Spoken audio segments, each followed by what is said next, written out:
Hello World, Facebook, LinkedIn, YouTube, and several other places as we go forward. My goodness, crazy, crazy times again, still ongoing. It's like waves of it. You think it's getting better and then it's just going on again. And when the COVID thing is all over and you're watching this, there will be other crazy times from other things that happen. So I'm excited to have my beautiful friend Sue Lester, who is a mindset coach and expert in these sorts of things, to ask her, Sue, how do we stay sane in crazy times? And we're going to find out the answers to that right after this. The strongest prison bars are in your head. Leaders and teams, it's time for a jailbreak.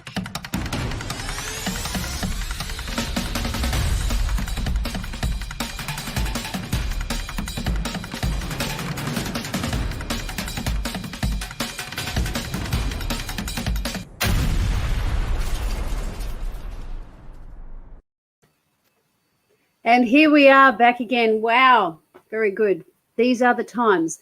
Right now, Sue and me, myself, and possibly you, depending on where you're watching from, we're currently, as we record, in yet another lockdown. Yay, lucky us. Yes, well, there you go. You got to make the best of it. Not so hard for me because I broadcast, I work from home anyway, but for so many people, it's hard. Sue, welcome to Trish TV. Thank you, Trish. Delighted to be here. Oh, very good. Now, Sue, tell us a little, we will get into about how to stay sane in crazy times, but you have got so much credibility and a great story. So tell us a little bit about yourself and your background and how you came to be at this point with what you said. Didn't you say we're only going to be here half an hour? Well, try to fast track it. I'm a mindset coach, so I work with teams, individuals, teams and audience across the world, creating lasting behavioural change with mindset shifts, clearing head trash, I call it. And I mean, you're familiar with head trash, even if you might not know that term. You know, head trash is what wakes you up at 3 o'clock in the morning with all the should haves, the if onlys, the what ifs. So, of course, in these crazy times, it's just coming through from every angle. So I help people clear that. So, you know, you can get through your day with a smile on your face, be effective at work, keep those relationships going, keep the finances going, and just, you know, make life worth living. I love it. And I've got to say, I had purchased some of your courses and I took some audios with me when I was on an overseas trip and just listened through, and I actually was able to just go through processes of clearing head trash. And for the people who know, you know, I had an incarceration experience, and coming out of that, there was a lot of head trash to go on. But you don't have to go to prison to feel trapped or to feel like, you know, that these forces are around in your mind. And I just want to encourage you that there are answers. You know, we're not medical people. If you need, you know, if it's that kind of thing, definitely seek medical advice. Definitely talk to a medical professional, a psychiatrist, a psychologist. But for most of us in the wider part of the bell curve, where our mental health is getting knocked around, there are some strategies that can help. But Sue, tell us a little bit about your story, about, you know, going back and how you got into it. Very interested to hear about that. Okay, well, my background is in teaching. So I've always had a passion for educating, but also had a passion for adventurous travel all over the world. And, you know, they just took turns. And along the way, I was fighting with my own passions, you know, between the should live my life this way and actually I really want to live my life that way. So I got into some head trash myself, ended up working in places, you know, poor choices, poor life choices, poor business choices, poor work and relationship issues. You're so right about the shoulds. Yeah, the shoulds. You made a really good point. I just want to pause there for a minute. You made a really good point on you were torn between what you should be doing and what you really wanted to do. And it takes a lot of courage to shift, because we should on ourselves a lot in all sorts of things. When we're growing up, we might not be aware of all the choices we have in the world. And I certainly wasn't. I had this neat little plan worked out based on my world in my childhood. But it was only when I got out in the wider world I realized like there were so many choices, and those choices were changing. And battling between my choices that I was trying to balance, find that life balance, I started getting health issues. And it was around that time I discovered neuro-linguistic programming. And that was for my own healing. And then I realized I was actually really good at it. And we'd go to training, and then in the breaks, the crew would be asking me to do processes with them to help them. Okay. And this is why I'm still learning. Tell us, for those who don't know, tell us what brain, linguistic. Language. People have heard NLP, neuro-linguistic programming, but for those who haven't, what is it? It's basically a set of tools, techniques that help you communicate within yourself and between yourself and the outside world. Kind of managing that little voice that You're managing the voice, clearing toxic emotions out of your body, shifting your perspective, understanding that everyone in the world has a different reality. So when someone's disagreeing with you, it doesn't mean that they're saying you're wrong. It's just that they're deliberately being difficult. They literally might not be seeing, hearing, experiencing what you are, simply because they're filtering information differently. Wow. And I see so much conflict, particularly in social media these days. You know, people coming at loggerheads, and really it's just like, oh, hang on a sec. You know, it's like that person seeing a 6 and the other person seeing a 9. They're looking at the same drawing on the ground, but just from a different perspective, it looks different. So it's understanding that just because someone disagrees with you doesn't mean that you're wrong, or they're necessarily right. You're just different. And we've all got opinions, and opinions aren't fact. Even if on your Facebook post you write the word fact, F-A-C-T, what comes after isn't necessarily a fact. Usually it's still an opinion. So being aware of that. There's so much. Just that right there is really important, because, you know, when I work with people, and one of the things is that we assume that our opinion is how things are. And just by being aware that that's only an opinion is very freeing. You know, there's one step with the prison door open. Yeah, it's incredibly liberating to understand that people see the world differently. So you can have opposing views and you're both right. Yeah. So you disagreeing with me doesn't make me wrong. I can still be right, because in my own reality, based on information I've processed and what I've learned, I am. Yeah. So then, okay, so we've got different views. How can we find common ground? Well, that's right. And let's be clear. We're not talking about that there is nothing right and nothing wrong. I mean, you know, if there's a speed limit, the right thing to do is to stick to the speed limit. We're not saying, you know, you won't get away with saying to the police officer, look, officer, we're in a different reality. That's your opinion, but I live in a different reality. Yes, that may have a different, you might not get a fine, you might actually find yourself in some different circumstances. So a little white jacket tied up at the back. When we're not saying this is for everything, but it's just in being aware. The oils of dealing with people is having that margin that maybe, just maybe, I might even be mistaken about something. And if I pause and listen to the other person's point of view, it's not that you have to have no strength of conviction and you take on everybody's opinion, because that's a different type of head trash of just accepting everything that anybody says to or you. Or not trusting yourself. So then you have to look at other people, because you probably notice other people have different opinions. So you can't trust, you know, you take information, process it yourself and come up with what's right for you, rather than relying on other people. Let's talk about that for a bit in context of crazy times. Now, as I said before, somebody watching this, it may not be when COVID is on. It may be in a few years' time when there's different life circumstances happening. But when times are crazy, it has an effect on us that can affect how we interpret what's around us and create responses. So what are the things that are going on out there that you've noticed, Sue, with over the last 18 months. It's close to 18 months so far as we speak. Yeah, but as we go through this, and then as we emerge, some people are talking like, oh, it's all over, but they don't realize that there are still plenty of people that are affected. But how is this showing up with people who are not coping with what's going on? And of course, there's different levels of coping. There's some people that are in denial, still soldiering on and wondering why they're reaching for the wine every night and drinking more and more. So what's happening is when there's uncertainty, it's like standing on shifting sands. You know, there's fear related to that, and people respond to fear in different ways. Some will try and block it out, like I said, with alcohol or food or whatever. Others will respond in anger and look for someone to blame so they can, you know, feel like they're taking control by taking action. Others will just go into meltdown. So, you know, different people have different responses.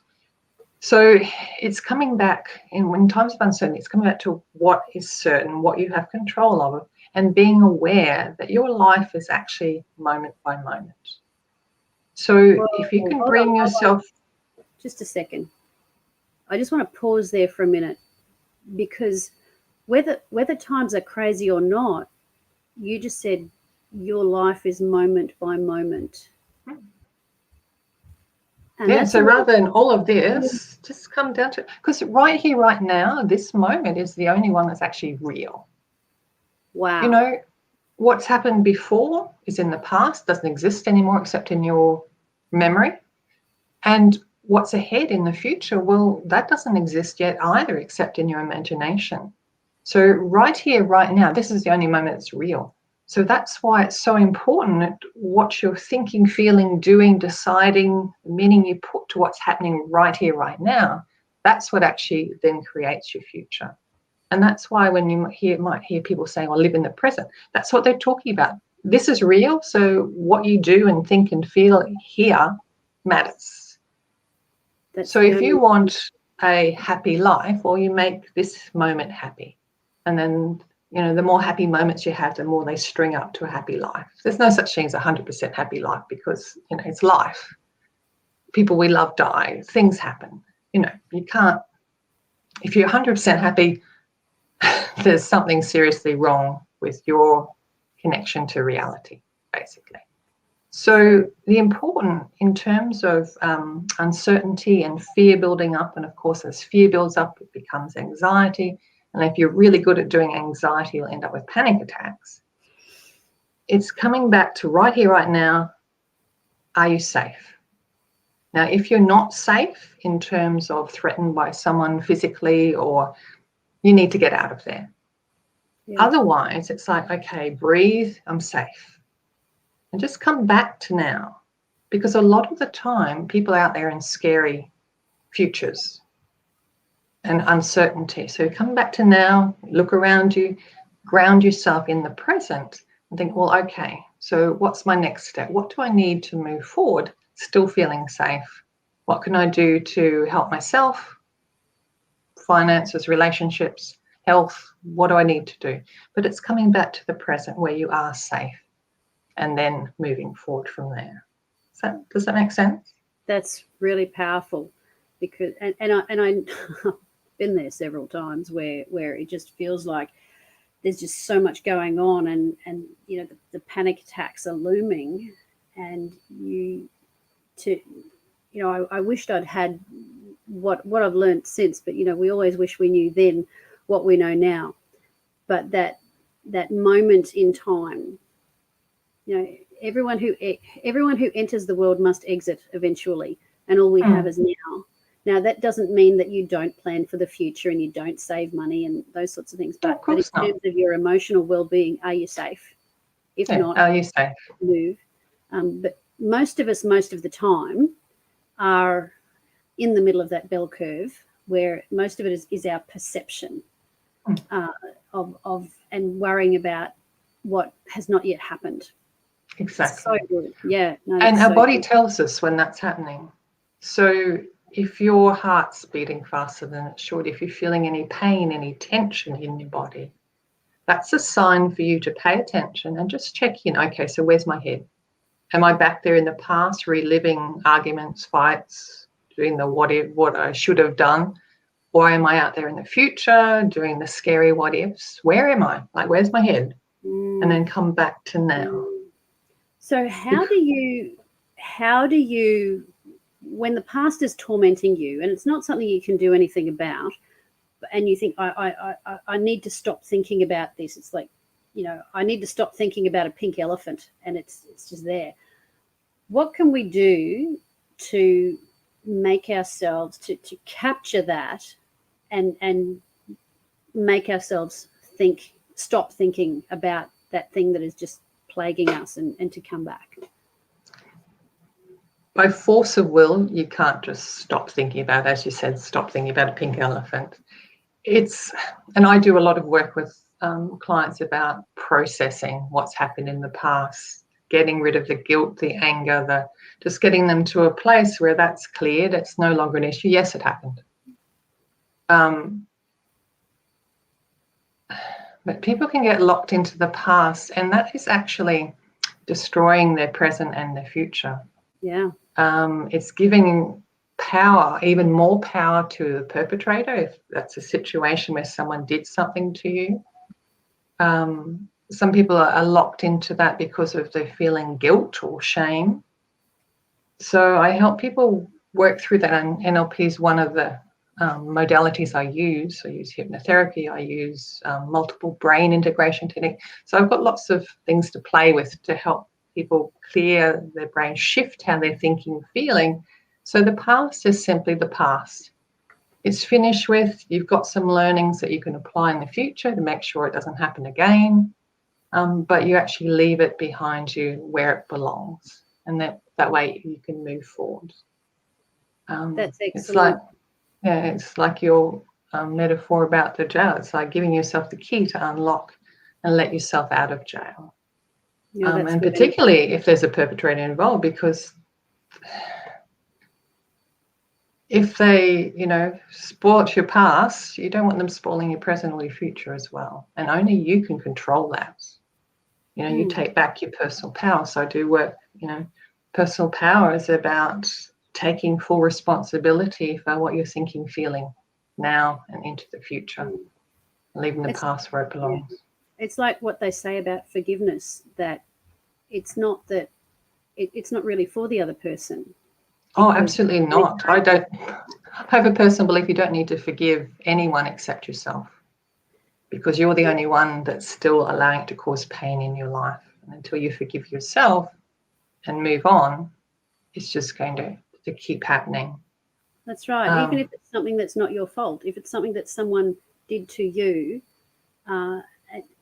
And I worked a lot with this, because people would say, oh, you have to forgive. And I'd say, well okay, so how do I do that? How do I do that? Oh, you've just got to decide to. No, that's not good enough, sorry.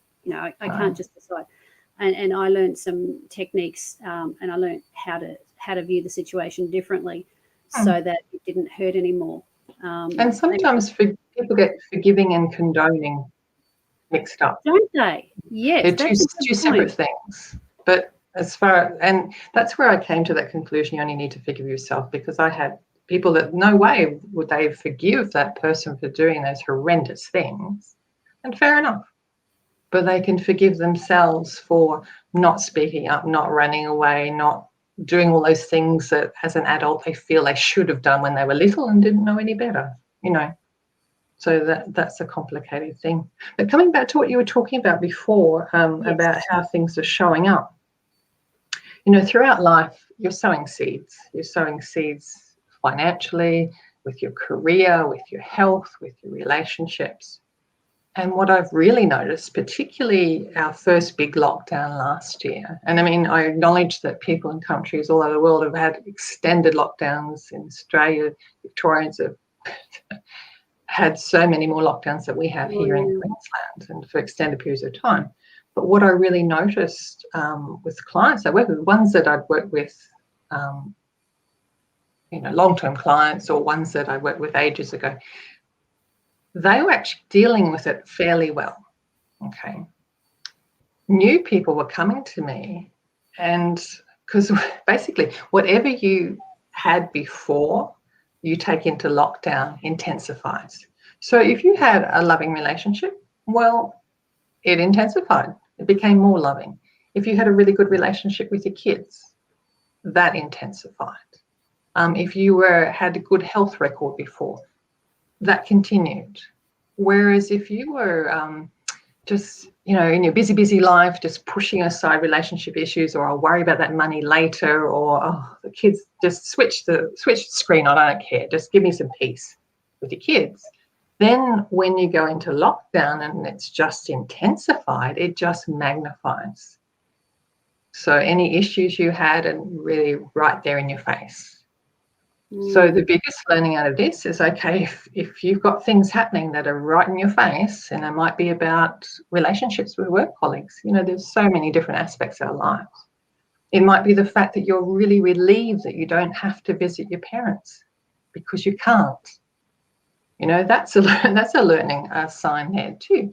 So it's, okay, I don't like what I'm harvesting now. So it's taking responsibility for the fact that you made choices along the way, which is your seeds, your choices. Yeah. Okay, so I don't like what I'm harvesting.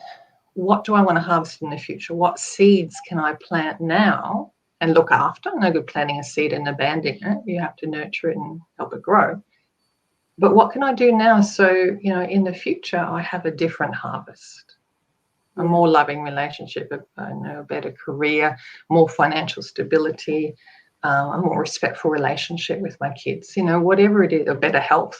What is it for you that, you can put in action? So just drowning what's in your face with alcohol or food or whatever it is going down the Facebook wormhole, social media, that's just smothers it.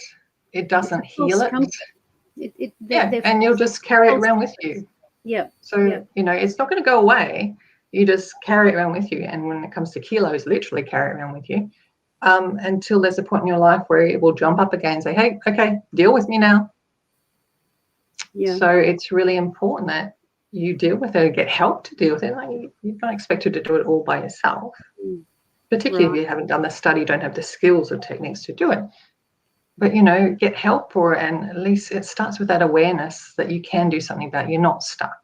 You don't have to be. There are things you can do step by step to move forward, and awareness is always the first step.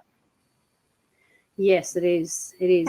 Now, what I'd like to do, we've got about 8 minutes left. What I want to do is I want to show people your website, but I also know that you wanted to give us a couple of, one of them was to come back to focus on the present moment.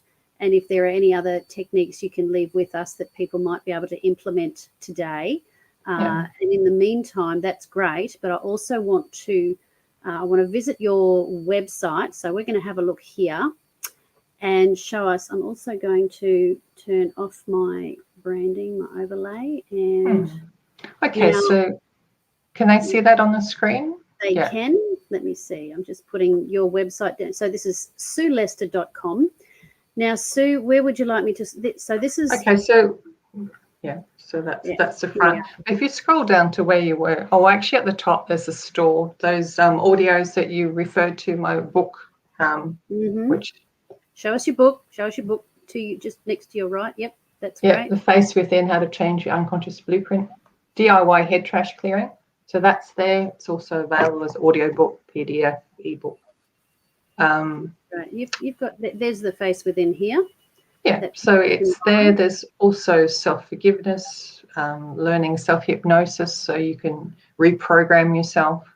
There's sessions that you can book with me to do intensive, like a kickstart or jumpstart, 6 sessions. But if you just want to have a chat about options and see whether some people say, oh, look, I'm such a hopeless case. I'm sure you can't help me, but I thought I'd give it a go, tried everything else. Book in for, there it is, schedule your time, 15-minute chat about what's happening. And if I can help you, I'll explain how. If I don't think I can, I'll refer you on to someone who can. And bearing in mind too, if you go in Australia, if you go to your doctor and get a referral, you can I think it's up to 10 sessions with a psychologist, free, Yes. or at least subsidized. So, if money's tight, use that resource. You might as well. Well, I have. In the years when I came home from prison, I've certainly done that and found it to be just really, really helpful, just to get some stability, in my life, and to help talk, because it's good to talk to your friends, but sometimes your friends are not your best advisors, and sometimes it's good to talk to your friends if they can actually help. Yeah, and there were people that I could not talk to because it hurt them. My mother loves me so much that for me to share with her my torment, I didn't want to burden her with that. And she, some things she can advise me on, but I just didn't want her, because it would just break her heart to know what I was suffering. And to talk to a professional, that's what they're there for. You can unburden yourself and do that.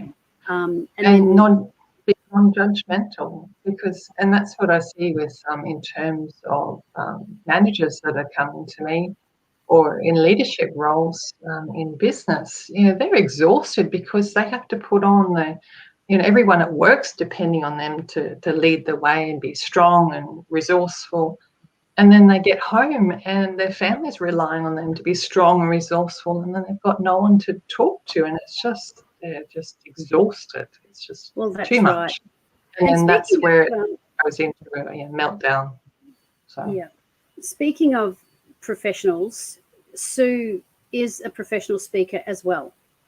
Yes. So she is available to speak to your staff, there she is there, your staff, your team, head trash removalist. This is her, how to, if you think your workplace, nobody admits to being a bully, but bullying is in a lot of places. There's just helping people to get along so much better, and to help you process if you're a leader, how you can deal with those things a bit better. But Sue is great. I've talked to Sue several times, and her material is really, really helpful.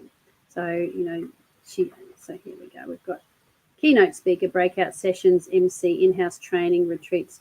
She's an author. She's amazing. She's, she's qualified, so she's not boring. She's a really good presenter, so I highly recommend her. In the 2 minutes that we have left, Sue, is there anything else that, I know you've also got a Facebook group. Was that, or I'll let people know about that. Facebook group, Staying Sane in Crazy Times. With that, that's just tips and techniques and laughter, because, humor is very healing. So, there's a whole... promoting you. There you go. Whole range of things there. So I post Monday to Friday on there. Fantastic. So be aware and know that it's not actually weak to ask for help. It actually takes strength and courage to do that. So don't let yourself talk yourself out of reaching out for help if you need it. It's actually okay to have meltdowns occasionally, as long as you pick yourself up and find ways to make yourself feel better that doesn't involve something that makes you feel worse in the long term, like too much alcohol, too much food, whatever. You want something that uplifts you, connect with nature, do something that feels good, play with your pets, cuddle your kids, whatever it is. That's a great. But listen to your body. Your body's telling you what it needs. And if you catch yourself tense, check in where your head is. If you find yourself out in scary future, just ask yourself, well, what if it doesn't happen like that? In other words, what if the opposite happened? How will that feel? And get in touch with possibilities, because know that anything out there in the future is not real. It's just your imagination. Some things are possibly more possible, but who knows? Things are happening all the time. So it's being aware of what's real and being really careful that on social media you don't accept everything that's on there for gospel, because it's not. No, it's people's opinions, and opinions aren't facts. And even facts change over time. So, just be careful that you don't pour your energy into getting upset or making things worse for yourself. Come back to where you feel safe, present moment in your life, and just, work from there. Brilliant. Just brilliant. It has been fabulous talking with you, Sue, listening to you, and I know that you've given us some great tips. You are a great resource. SueLester.com. Visit the website, check her out. Get in Book in touch for a with her. chat if you wish. Yes, book in for a chat. It's all there. Sue, thanks so much for being with us and helping to build our resilience as we go forward to stay sane in these crazy times that we're in. My pleasure, Trish. You take care. Okay. Bye, everybody. Bye.